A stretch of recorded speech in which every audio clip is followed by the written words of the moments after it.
అందరికీ నమస్కారం. ఈరోజు కథ ఆ నిమిషం పార్ట్ 3. రాసినవారు సుధామోహన్ గారు. ఇక స్టోరీలోకి వెళ్తే, తెల్లగా తెల్లవారుతుంటే మెల్లిగా ఆగింది బస్సు. సింధు సన్ని దిగాల్సిన స్టాప్ వచ్చింది. అక్కడి నుంచి ఒక 2 కిలోమీటర్లు లోపలికి ఇంకా వెళ్ళాలి. అక్కడ సింధు తండ్రి సీతారామయ్య గారు వేచి చూస్తున్నారు. బ్యాగ్లు వాళ్ళ లగేజ్లు తీసుకొని మనవడితో ముచ్చట్లు చెప్తూ కారులో ఊరికి బయలుదేరారు. వెళ్తున్నంతసేపు సన్నీ ఏవో కబుర్లు చెబుతూనే ఉన్నాడు తాతగారితో. తాతయ్య, నన్ను పొలానికి తీసుకొని వెళ్ళాలి నువ్వు. అలాగేరా తాత అంటున్నారు రామయ్య గారు మనవన్ని.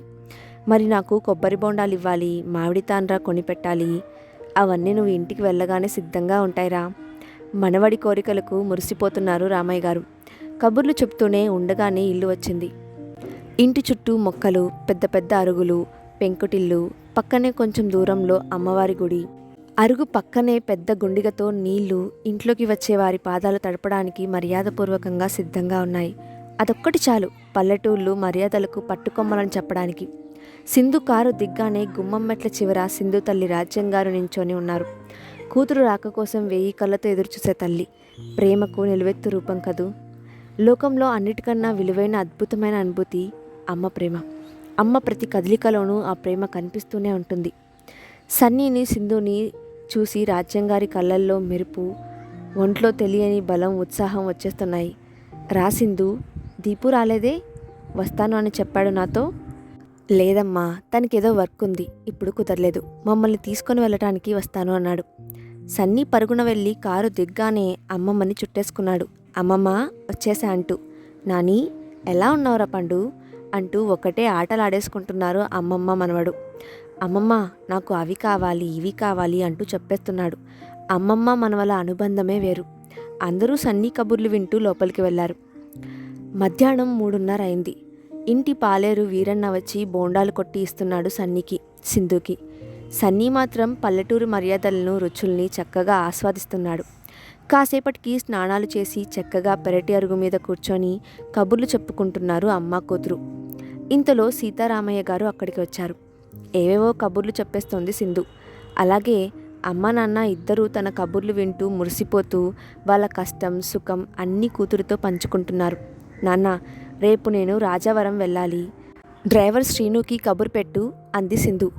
రాజావరమా? ఎందుకు? ఆశ్చర్యంగా అడిగాడు తండ్రి. ఆ మాటకి కూర తరుగుతున్న రాజ్యంగారు ఆపేసి లోపలికి వెళ్ళిపోయింది. ఎందుకు ఏమిటి నాన్న? ఎంతకాలమైంది నేను వెళ్ళి అక్కడికి? నాకు పని ఉంది నాన్న. అది కాదమ్మా, నువ్వు ఎవరి కోసం వెళ్తున్నావు? ఏవండి, మీకు కాఫీ తెమ్మంటారా అని అడుగుతున్న భార్య మాట అడ్డు వచ్చి ఆగిపోయారు రామయ్య గారు. ఎవరి కోసం ఏమిటి నాన్న? రాజీ అని అనబోతున్న సింధు మాటకి అడ్డు వచ్చి, రాజీ ఇప్పుడు అక్కడ లేదు. తెలుసు నాన్న, అది ఇప్పుడు అక్కడ ఉండట్లేదు. తన అత్తారిల్లు నాగుల్లంక కదా అంటూ ఏవో పూల మొక్కలు చూస్తుంది సింధు. తన మాటకి అడ్డు వచ్చి ఏదో చెప్పబోతున్న రామయ్య గారిని కళ్ళసేగ చేసి ఆపింది రాజ్యం. వెళ్ళనివ్వండి, మీరేం మాట్లాడకండి అంటోంది రాజ్యం మెల్లగా, భర్తకి మాత్రమే వినపడేటట్టు. అంతటితో ఆయన ఏం మాట్లాడకుండా ఆగిపోయారు. రాజీని కాదు నాన్న, తన సంగతి నాకు తెలుసు. రాజీని ఈ మధ్య కలిశానులే. అదే చెప్పింది, రమ్య అక్కడే ఊర్లో ఉందని. నేను కలవాలి అనుకుంటున్నది రమ్యని. రాజ్యం రామయ్యలు శిలల్లా చూస్తూ ఉండిపోయారు, ప్రతిస్పందించే శక్తి లేనట్లు. అవును, రమ్య వాళ్ళ ల్యాండ్లైన్ నెంబర్ చెప్పు అంటూ పక్కనే ఉన్న సెల్ ఫోన్ తీసింది సింధు. అది అంటూ జేబు తడుపుకుంటూ, తన నంబర్ నా దగ్గర లేదమ్మా అన్నారు. చెమటలు పడుతున్నాయి రామయ్య గారికి. రాజ్యం గారు లోపలికి వెళ్ళి దేవుడికి దండాలు పెట్టొస్తోంది. అయ్యో సరేలే, నేనే రేపు వెళ్తాను కదా, రమ్యని సర్ప్రైజ్ చేస్తాను అని నవ్వుకుంటోంది. రమ్యని చూస్తే చాలా ఆనందిస్తుంది. అవునమ్మా, రమ్య ఇంకా పెళ్లి చేసుకోలేదంట కదా. వాళ్ళ అత్తయ్య నీకు తెలుసు కదా, ఎందుకో ఏమిటో నీకైనా తెలుసా అమ్మా? గట్టిగా అడిగింది సింధు, పెరట్లో నుంచి వంటింట్లో ఉన్న తల్లికి వినిపించేలా. ఏమో సింధు, ఆవిడ్ని చూసి చాలా కాలమైంది, నాకు తెలియదు అంటూ అక్కడి నుంచే సమాధానం ఇచ్చింది రాజ్యంగారు. తెల్లారింది. రాజ్యంగారు పెరట్లో పువ్వులు కోస్తున్నారు. కళ్ళు ఎర్రగా ఉన్నాయి. సింధును నిద్ర లేచి వచ్చింది. అమ్మా, నాకు తొందరగా టిఫిన్ పెట్టు, నేను ఒకసారి నా ఫ్రెండ్స్ అందరినీ చూసి వస్తాను. సన్నీని నువ్వే ఇంట్లో ఉంచుకో. నాతో వస్తే మా కబుర్లకు వాడు బోర్ కొడుతోంది, వెళ్ళిపోదాం పదా అంటూ గొడవ చేస్తాడు, ఎక్కడా నిలబడినేయడు అని చెప్తూ గబగబా స్నానానికి వెళ్ళిపోయింది సింధు. అరగంటలో రెడీ అయ్యి బయలుదేరింది. కారులో వెళ్తున్న ఆ ఊరి ఆడపడుచుని అక్కడ పల్లెటూళ్ళు, పచ్చటి పొలాలు, వాగులు, పైరుగాలి అన్నీ ఆత్మీయంగా పలకరిస్తున్నాయి. ఆ గాలిలో మట్టి వాసనలోని తన పసితనపు జ్ఞాపకాల్ని గుర్తు చేసుకుంటూ ముందుకు వెళ్తోంది. అక్కడ కనిపించే ప్రతి ఒక్క చెట్టు, పుట్ట, గుడి, బడి తన బాల్యపు అనుభవాలతో ముడివేసుకున్నవే. ముందుగా అమ్మవారి గుడికి వెళ్ళి దండం పెట్టుకొని అక్కడ కాసేపు కూర్చుంది. అక్కడ ఎవరో ఒకరు పలకరిస్తూనే ఉన్నారు. అమ్మాయి గారు ఎప్పుడొచ్చారండి? అబ్బాయి గారు రాలేదా అండి? బాబు ఏరండి? అయ్ బాబోయ్, అయినా భలేగా కబుర్లు చెప్తారండి బాబు. అమ్మాయి గారు ఎప్పుడొచ్చారండి? ఉంటారండి 4 రోజులు. అందరినీ పలకరిస్తూ వాళ్ళ ప్రశ్నలకి సమాధానాలు చెప్తూ రాజానగరం వైపు వెళ్తోంది. ఉన్నట్టుండి వాతావరణం మారిపోయింది. మబ్బు మూసేసింది. ఇన్నాళ్ళుగా రాదనుకున్న తరుణం వచ్చినందుకు హర్షం వ్యక్తం చేస్తున్నాయన్నట్లు చెట్లు తలలూపేస్తూ నాట్యం చేస్తున్నాయి. వర్షం పడే సూచనలు కనిపిస్తున్నాయి. ఆహ్లాదంగా ఉంది వాతావరణం. చంటి పిల్లాడి కేరింతల. కార్ వేగంగా వెళ్ళి ఒక ఇంటి ముందర ఆగింది. ఇంటి ముందు కొబ్బరికాయల రాశి ఉంది. చాలామంది పనివాళ్ళు కొబ్బరికాయలు ఒలుస్తూ, లెక్కిస్తూ, వచ్చిపోయే వాళ్లతో, అరుగు మీద ఊరి పెద్దలతో చాలా కోలాహలంగా ఉండే ఇల్లు ఈరోజు వెలవెలబోతూ నిశ్శబ్దాన్ని ఆవరించుకొని ఉంది. వాతావరణం అంతా ఒక్కసారిగా సద్దుమణిగింది. పంతులమ్మని చూసి పిల్లలంతా బుద్ధిగా కూర్చున్నట్టు. అడుగడుగు వేసుకుంటూ అటు ఇటు చూస్తూ లోపలికి వెళ్ళింది సింధు. ఎవరూ లేరు ఇంట్లో అనిపిస్తోంది. లోపల ఏదో శబ్దం నిశితంగా పరిశీలిస్తే రోడ్లో దంచుతున్న చప్పుడు అది అనిపించి పెరటివైపు వెళ్ళింది. అక్కడ ఒక ముసలావిడ ఏదో రోడ్లో కారు దంచుతుకుంటూ కూర్చొని కనిపించింది. బామ్మగారు, ఎవరది? బామ్మగారు, ఇక్కడ రవీంద్ర గారు, రమ్య అంటూ ఆపింది సింధు. ఇదేనమ్మా ఇల్లు. ఎవరు నువ్వు అంటూ చేతుల్ని నుదుటిపై అడ్డుగా పెట్టి చూసింది ఆ ముసలావిడ బ్రుకుటి ముడివేస్తూ. నేను రమ్య ఫ్రెండ్ని బామ్మ, తన కోసం వచ్చాను అంది గట్టిగా. రమ్య వాళ్ళ అమ్మగారు లేరా బామ్మ? వాళ్ళు ఏదో పనుండి పక్క ఊరికి వెళ్ళారు, వచ్చేస్తారు. రమ్య స్కూల్లో టీచర్ అమ్మ కదా, అక్కడుంది అంటూ మళ్ళీ దంచుకుంటూ చెప్పింది బామ్మ. స్కూల్ ఎక్కడ బామ్మగారు? ఆ బడి వెనక వీధిలో వెళ్ళు, అక్కడ సరస్వతీదేవి విగ్రహం కనిపిస్తుంది. కుడి పక్కకి తిరిగితే వీధి చివర స్కూల్ ఉంటుంది. సరే బామ్మ, థ్యాంక్ యూ అంటూ వెళ్ళిపోయింది సింధు. ఆవిడ చెప్పిన దారిలో వెళ్తే స్కూల్ కనిపించింది. బడి పిల్లల సందడి, టీచర్ చెప్పే పాఠాలు అన్నీ వినపడుతున్నాయి. అంతలోనే బెల్లు మోగింది. లోపలికి వెళ్ళి ఒక టీచర్ని రమ్య కోసం అడగగా అక్కడ తరగతి గది చూపించి అక్కడికి వెళ్ళమంటే వెళ్ళింది సింధు. పిల్లలు ఇచ్చే నోట్స్ బుక్ కరెక్షన్ చేస్తోంది రమ్య. చుట్టూ పిల్లలు మూగి ఉన్నారు. అక్కడికి వెళ్ళి రమ్య అని పిలిచింది సింధు. పిల్లలంతా పక్కకి తప్పుకోగా రమ్య సింధు వైపు చూసింది. కళ్ళు పెద్ద పెద్దవి చేసి చూస్తూ పుస్తకాలన్నీ పక్కన పెట్టేసి బడిబడిగా వచ్చి సింధుని హత్తుకుంది రమ్య. సింధు, ఎలా ఉన్నావు? కళ్ళు చెమరుస్తున్నాయి. బాగున్నాను రమ్య, నువ్వెలా ఉన్నావు? ఇన్నాళ్ళ తర్వాత నిన్ను చూస్తున్నాను. ఇన్నాళ్ళకి గుర్తు వచ్చానా? ఆంటీ అంకుల్ని కలిసినప్పుడు అడిగేదాన్ని సింధు ఎలా ఉందని.